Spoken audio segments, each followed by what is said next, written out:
Will your heart and soul say yes?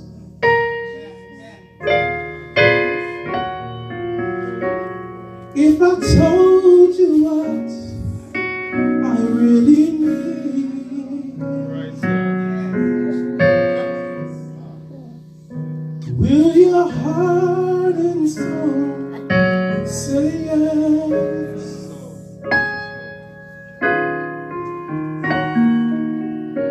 Will your heart and soul say yes?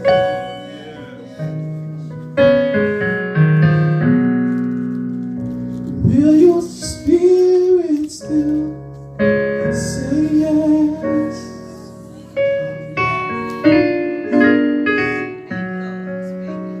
There is more that I require of thee. Will your spirit still say yes?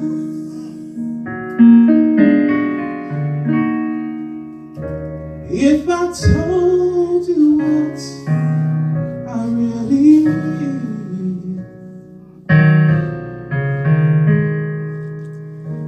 will your spirit still say yes? We say yes. We say yes. We say yes. Yes. Say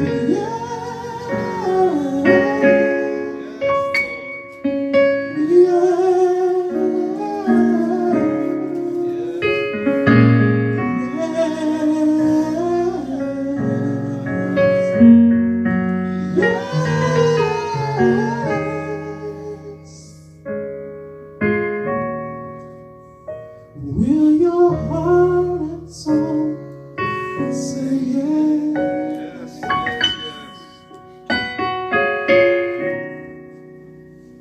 Will your spirit still say yes?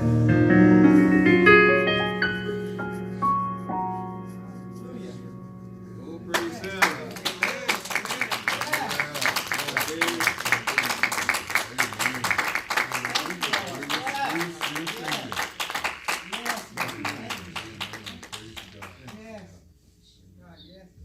Will your spirit still say yes? Yes, Lord. Do you know what's required of you? If you knew, would you still say yes? Yes, Lord. Is that the most? Yes.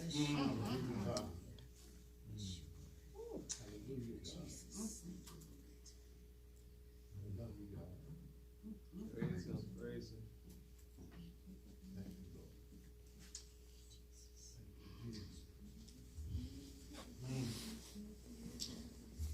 Thank you, Lord. Thank you. And we want to do your will, Father.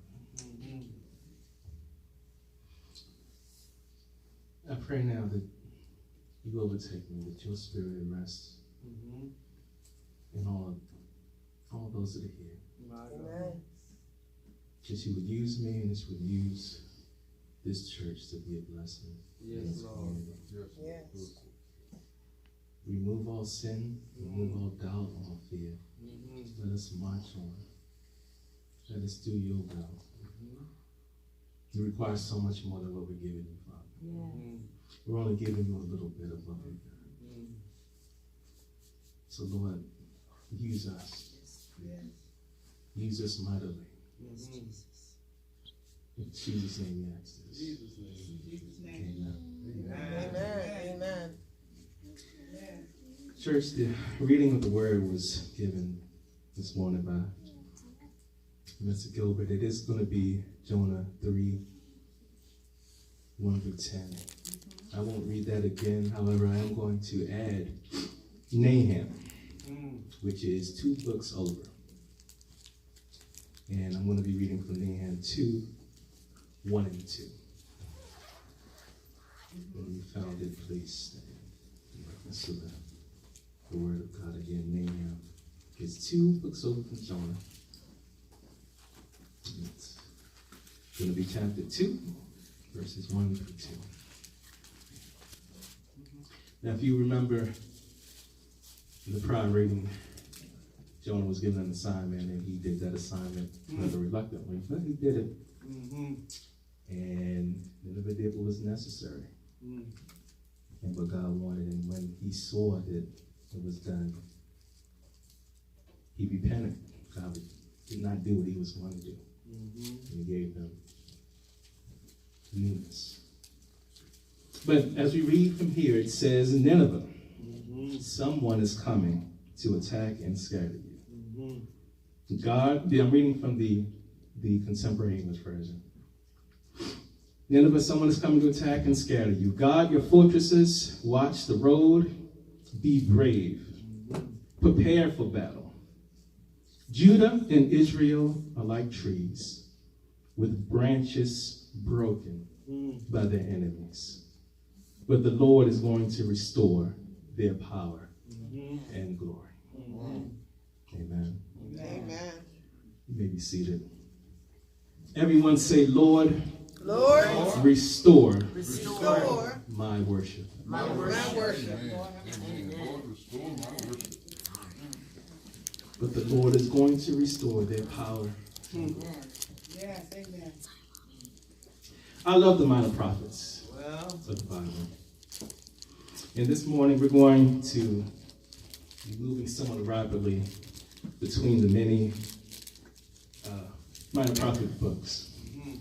Although they are considered minor by definition of biblical scholars, they are all major in my point of view. In their assessments and prerogatives, their vivid accounts, and their written and verbal supplications into God, in my opinion, are shown to have an undertone of God's justice and restoration thought process. Justice needed to be served. Why? Because the Israelites were showing complete indifference to the Lord and to his holy commands for them. In fact, God's chosen nation was split at this time in history. There were 2 capitals, Samaria, the capital of Israel, and Jerusalem, the capital of Judah. Instead of leading their nations to worship and obeying the Lord, the officials and people of these capital cities had their nations to worship other gods and to cheat and rob the poor. They were both full of injustice and crimes, both of these cities. And so the Lord was going to punish Israel and Judah.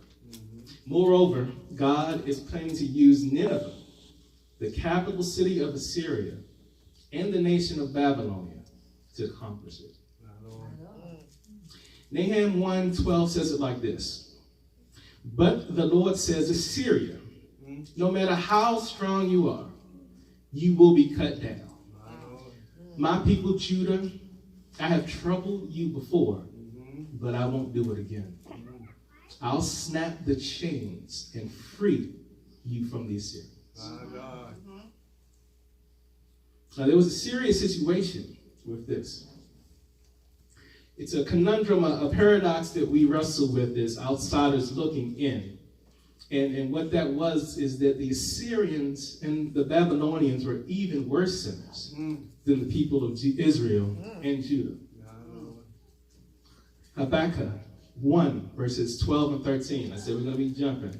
So Habakkuk 1, verses 12 and 13. The prophet complains to the Lord in this way.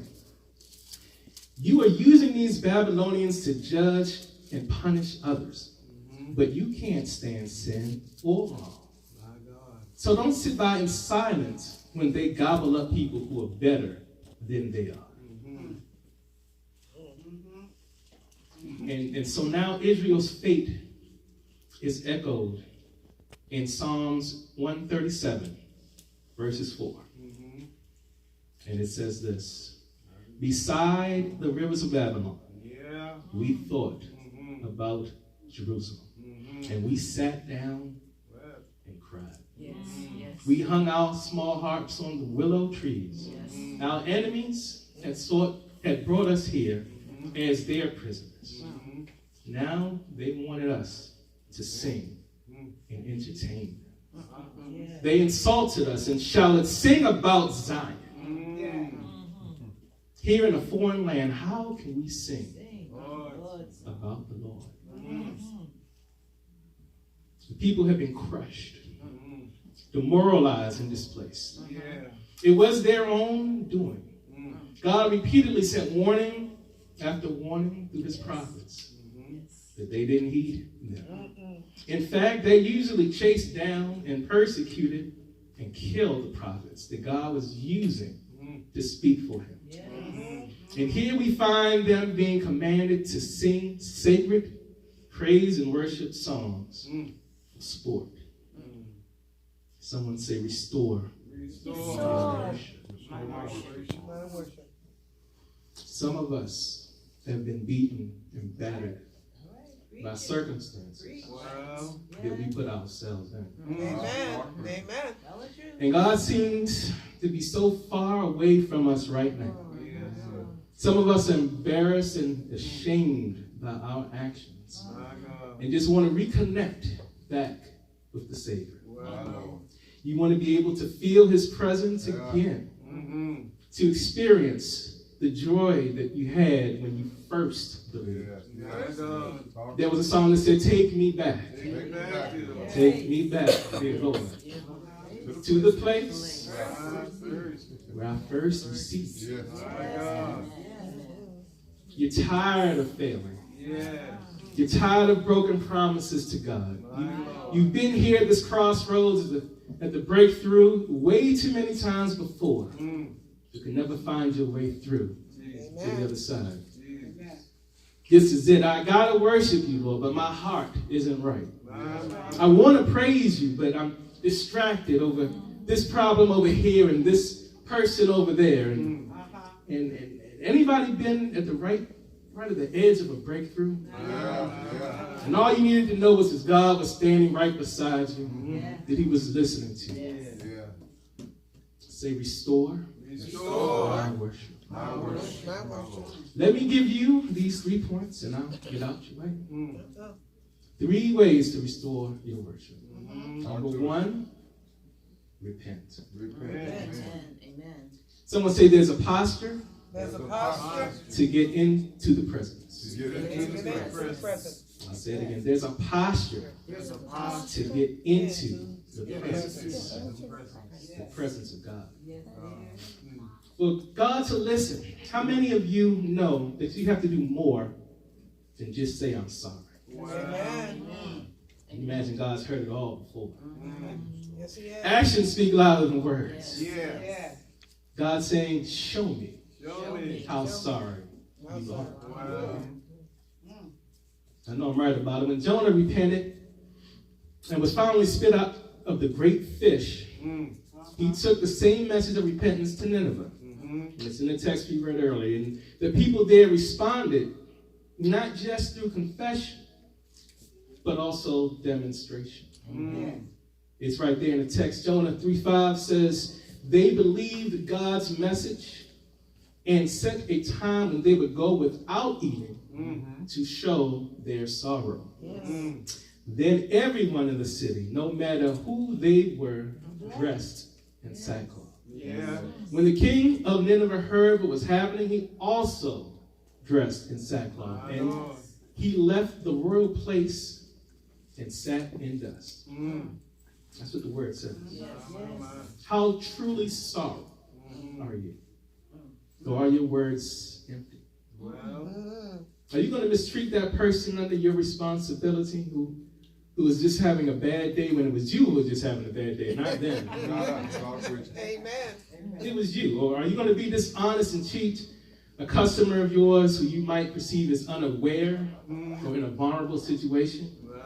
Amen. This morning, Pastor informed us a little bit about the situation he had informed us weeks ago about intentions on getting some things moving on behalf of the ministries of the church. And there was a deal with an individual whose job it was to facilitate that project. My Lord. Mind you, an individual that knew that they were partnering with the church, with the man of God.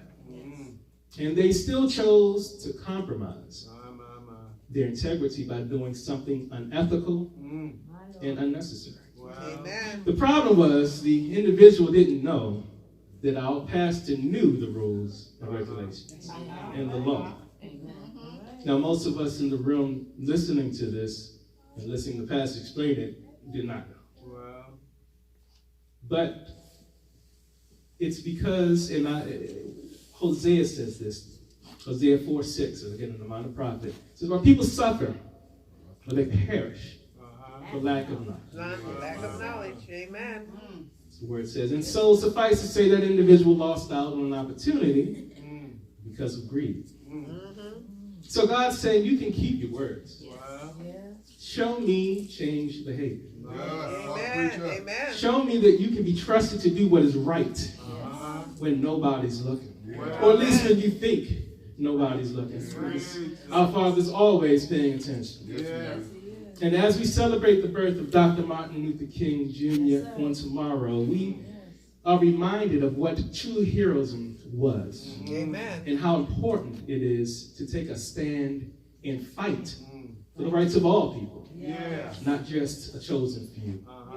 As we remember his words like injustice everywhere is a threat to justice everywhere. That's right. That's right.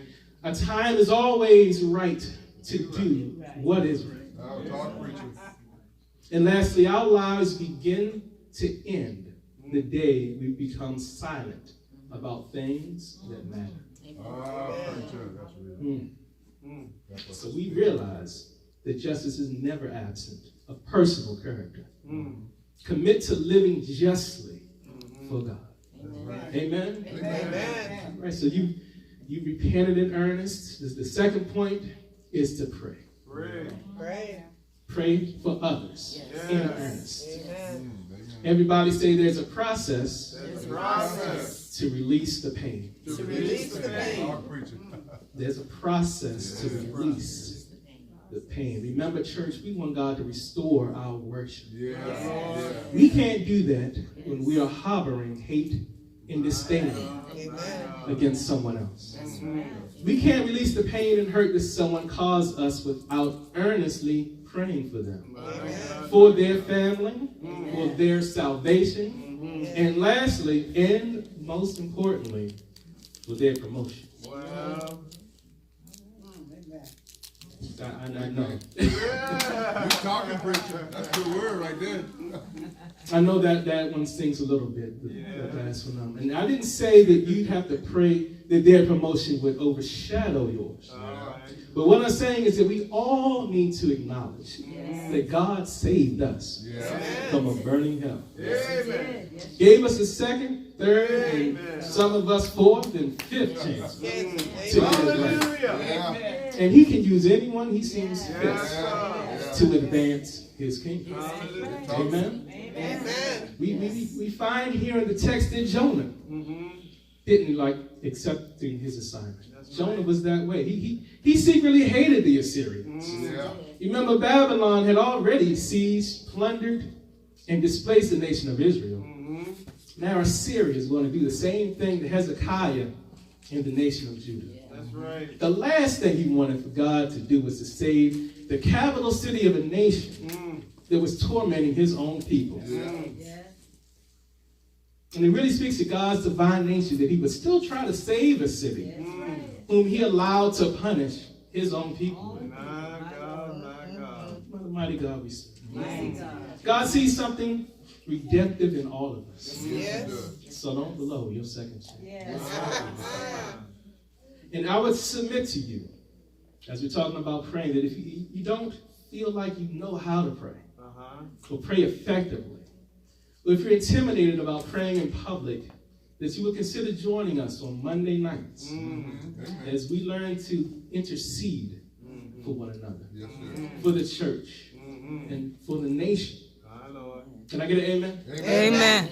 Yokes are being destroyed, families are being delivered, And prayers are being answered immediately. I said immediately Amen. on that line. I am a living witness. My God. We have prayer warriors that are available to you and anyone in this congregation on a weekly conference call. One Monday, I asked for something that I had difficulties receiving from God. Something that I really wanted. The very same night I received. The very same night. Glory to God, I tell you that you got to use all of your resources. And you have a powerful and flourishing ministry in accessory prayer right here. Amen. Amen. Amen. All right, and lastly, out your way, after you've repented and after you've forgiven others, you must give. Ah, dog preacher. You mentioned this all the last couple of weeks. But the church say there is power There's power in your provision. in your provision. Amen. There's power in your provision. Good word. Good word. I have to piggyback from Pastor Ellison as he says, give what you got. Wow. Give what you got. Yeah. Why is giving so important? Because it lets God know that you trust him with the things he freely gives to you. All right. It's available. How many know that there is more that God requires of you? Just some of it. Yeah. There is more that you need to give back to God. Yeah. We're not giving him everything. My Lord. If he told you what he really needs from you, Could you give it? and from you, My. and for you, would you give it to God? My God. Would your spirit still say yes? Yes. God's looking for a yes spirit. Yeah. God wants a yes spirit. Yes. God wants you to give your time, your talent, Amen. your energy, your resources, your expertise, Yes. your patience, your unique abilities. He wants all of you. Will you say yes to God today? Lord. Yes. Yes. Then come on, let's stand on our feet. And let's worship God with the fruit of our lips. Open your mouths and bless the King of Kings and the Lord of Lords. Bless the King of Kings. We praise you, Lord. We love you, Father God. Come on, he's been better than that. Come on, bless his name. Bless his name. Pray to your Lord and to your Savior. And as you pray, know that God is restoring us back to him. Even now, he's restoring you back. We want to praise you and not be ashamed. We want to praise you in everything that we have in us. Satan, I bind your power and your authority. I bind the strongholds of the enemy right now. Devil, you can't steal my worship. Devil, you can't steal my praise. Devil, you can't take my joy. You can't have my family. I say no. But the worship that I have belongs to God. My praise, Lord, belongs to you. And victory belongs to Jesus. Victory belongs to me. I am victorious. I am victorious in this process. I am not restricted anymore, Lord. The chains are off of me. I come with an expectancy, Lord, that you will restore my praise. I want to praise you like never before. I want to honor you for all the wonderful things you've done for me. I don't need anything holding me back. No distractions, Father God. You are there for me, and I love you. I love you and I praise you because you thought enough to save me. You thought enough to cleanse me. And you thought enough to die on the cross. That song says you gave your life just for me, Lord Jesus. We thank you for life. We thank you for health. We thank you for strength. We love you today. Amen.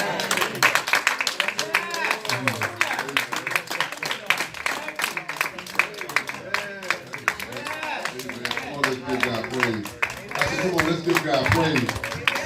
Come on, let's give God praise. Praise God and thank him for the man of God, for the word of God. Amen. It instructs us, it helps us. Amen. As we travel along this way.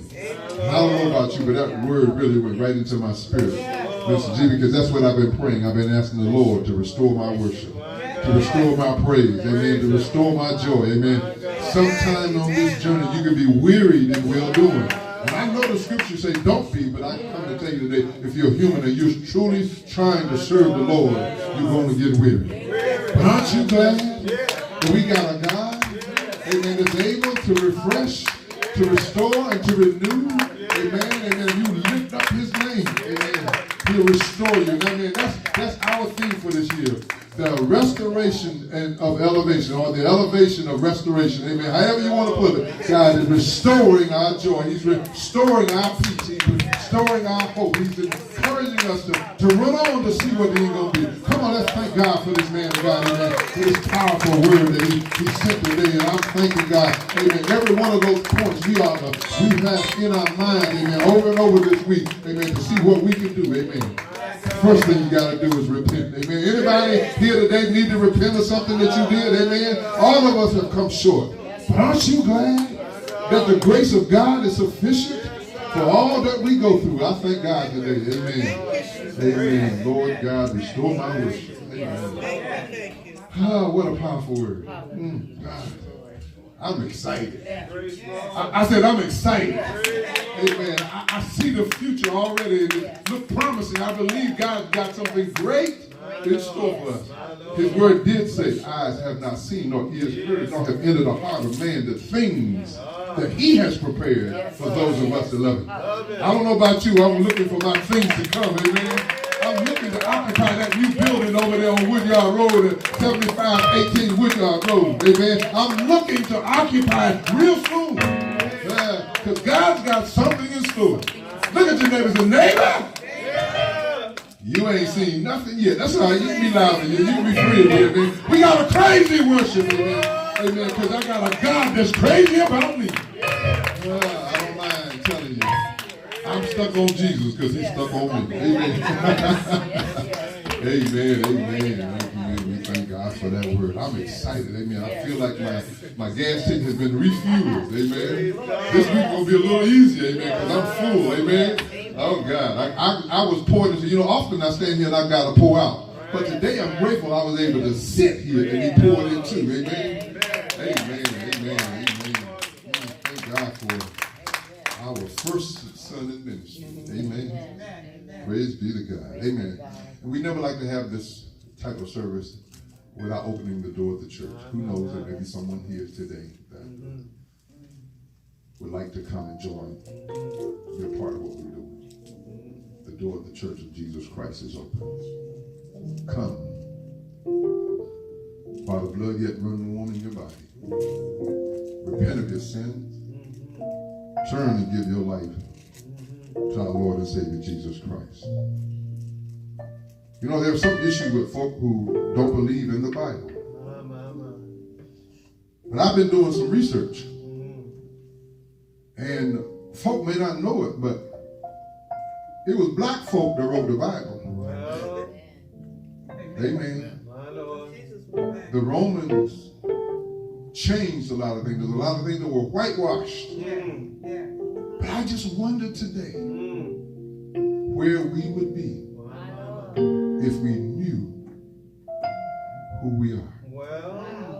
Oh God, if you knew that you are a child of Almighty God, that the reason you've been beaten so bad and beat down so bad is because folk don't want you to come into the realization of who you are. But I come today to cry loud and spread out to let you know that you are born as children of Almighty God. Amen. Christianity came from Egypt, from Ethiopia, from the African continent of the world. Yes, it is. And I just don't believe that he walks this far. That's right. I don't believe. Come on, let's sing a little bit of it. I don't feel no waste time. Come too far from where I started.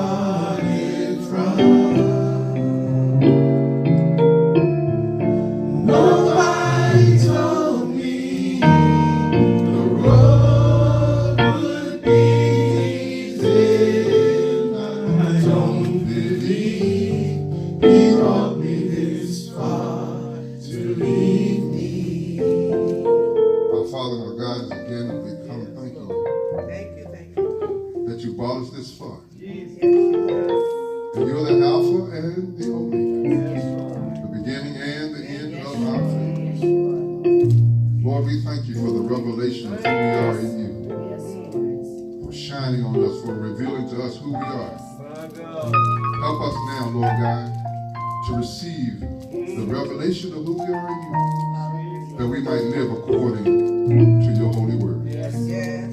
I pray now in the presence of angels and those that have assembled, Yes, Lord. that you would endow us with a fresh anointing of our spirit, Yes, of your spirit, that our spirits might be open to receive the graphic word of your Son, our Savior, that we will live in a manner that's pleasing and acceptable in your sight. Yes, Lord. It's because of you that we live, Yes, that we move, and yet have being. yes, So I pray now in the name of Jesus Jesus. that you would show us who we are and what it is that you would have us to do, to honor and glorify you. yes, Lord. Bless everyone under the sound of my voice. That your will be done in our lives, Yes, that Lord. others may come to know you Yes, through the works that we do.